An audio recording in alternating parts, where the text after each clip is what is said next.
Hey guys, what's up? Today I come to you with my weekly review of Gintama 2015 episode 313. We are so very close to the ending of this arc and the entire show series. So some of you may know that the anime is about to end in probably 2 to 3 weeks. Okay, that part is also sad, as well as the fact that Gintama the manga is going to be going into its final arc this year, and we don't know if it's ending this year or next year. Gorilla Sensei does has not informed that news as of yet, but to see another amazing story have to go, it's always a sad thing. And if you're gonna go binge watch Gintama after this arc, then go ahead, watch it from the very beginning to now. So I suggest you go do that. So in this week's episode, it was a flashback for the Shinsengumi, the beginnings of the Shinsengumi, Sasaki and Nobune.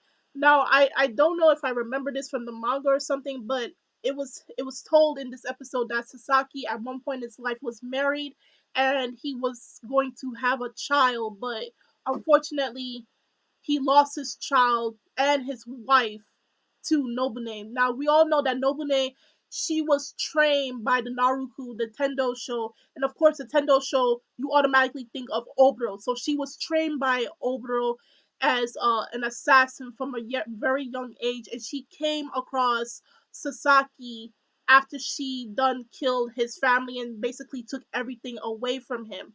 Now and this also in this flashback we saw like how the Shinsengumi was formed, and they weren't called the Shinsengumi at one point, they were called the Roshigumi, and then later changed their name. And their first task as a Shinsengumi, as a police force, a police unit, was to protect the at that time the shogun and his son, which was Shigeshiki. No, yeah, Shigeshiki.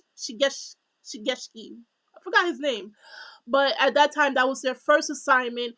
And basically Sasaki is not as cold-hearted and as cruel as we think he is. Actually, he is a very kind-hearted man, but what he's portrayed as this person who will manipulate and use people for his own liking, as well as text messaging at the same time. But we saw through this flashback, and it gives you a look into his past, and now you can see why the reason he's doing all of these things is because he wants to sacrifice himself as well as the country, because he cannot stand the era that this country is going into this corrupt and disastrous era of Japan, and he cannot take it no more. So what he did was he tried to betray the Tendoshu, the Naruku, as well as trying to disband the Shinsengumi so that he can weaken the government and weaken the country to its lowest point. And then we see in the episode after Nobune, killed his family, took them away from him. He says, "For now on, he had the chance to kill her because he took the sword away from her. He had the chance to kill her, but he could not find it himself to do it. And he said, from now on, until you pay your debts, you're going to live for me. And then you will kill me with your very own sword. That is my revenge." Instead of him actually killing her at a young age, he had the chance to do it because she had no way of protecting herself.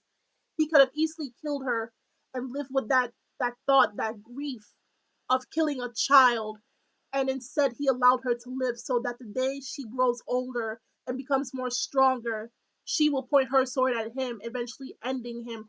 And we did have moments in the episode where it was going in between the flashback and the present time. And of course, the Shinsengumi came in time to protect Kondo-san, Katsura, and Masudara, and now it's the Shinsengumi against the Mirawari Gumi. And then we have Oboro versus Gintoki. Their fight is still going on, and the facts I just stated, Oboro explained that to Gintoki as well. And Gintoki, he's thinking that Sasaki was trying to do all of this in order to gain power for himself, but really he was doing it to destroy the country because he did not like seeing where it was going towards, what type of future their country was going towards to. And then by close to the very ending of the episode, we see where even more bigger trouble was coming. The Naruku is now coming in loads. They're coming with their huge ship from the sky and from the sea, and now they're coming to surround this little prison, this island, where they put all the most dangerous criminals on, and now it's just gonna be a so hectic.